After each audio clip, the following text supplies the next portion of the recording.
和牛のオリンピック鹿児島の会場から農業ジャーナリストの小谷あゆみがお伝えいたします。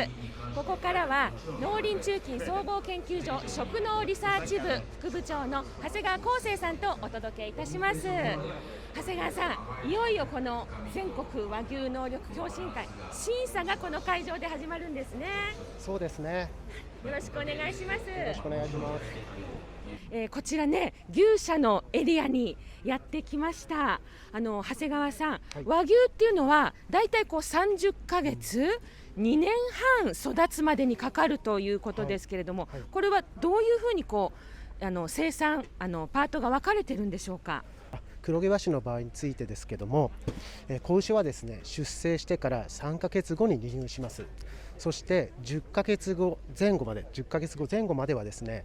粗飼料と呼ばれるもので育ちます。はい、藁ですね。そうですね。稲わらだとか、はい、あとは牧草ですね。牧草、はい、そういったものを育てます。はい、でその後はですね、濃厚飼料と呼ばれるトウモロコシとか大麦などの、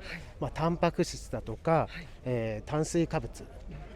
がですね、豊富な栄養素を持っているものを与えていくということになります。そして30ヶ月前後で出荷されると、そういうことでございます。生まれて子供のうちは、繊維のある稲わらや牧草、はい、そして大人になるにつれて濃厚飼料、はいはい、トウモロコシなんかで太らせていくということですか。そうです、はい、要は成長に応じてですね、飼料を変えていくというのが特徴的です。生産者も2段階に分かれているという2パターンに。そうですね、はい、日本においては、子供を産ませて子牛を育てる、ここを繁殖農家と言われてます。そういうことをやるほかですね、それから子牛から導入してですね、育て上げる、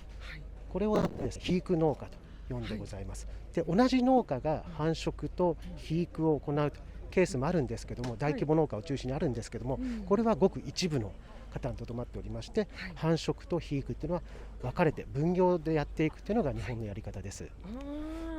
この和牛は成長するまで出荷するまで30ヶ月、2年半という長い年月かかりますから、生産者も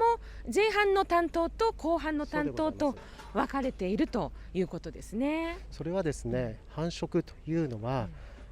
母牛をですね、の状況を見ながら、人工授精を行うというところで、きめ細かなですね、管理が必要。また分娩についても同じですね、個体を見ながらちゃんと対応しなきゃいけないというとございます。それと肥育についてはですね、やはり個別に個々の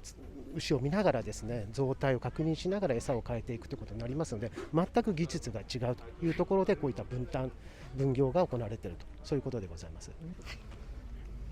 カメラさん、ちょっとね、こちら牛舎のエリアなんですけどもね、全国からやってきた、生産者の皆さん、和牛がね、これ並んで稲わらの上で休んでいるところですね。はい、これね、コンテストに備えて今このね、簡易の、牛舎を設営して、ここでゆっくり休憩しているというところです。長谷川さん、和牛と一口に言いましても、日本広いですので、全国に産地があるんですね。そうですね、全国に産地がございまして、各産地がですね、独自の基準で銘柄牛やブランド化を図ってきています。で全国にですね、320以上、これ和牛以外も含めるんですけども、あるとされています。で各産地でですね、独自の使用方法、飼い方だったり、子牛の基準を設けながらですね、出生の基準を設けながらブランド化を推進しているということでございます。日本には47都道府県ありますけど、銘柄でいうともう300以上。そうですね、300以上あるということでございます。かなりそういった意味でですね、一口に和牛といってもですね、いろんなブランド、銘柄があると、多様であるということが言えるかと思います。和牛のオリンピック会場からお届けしました。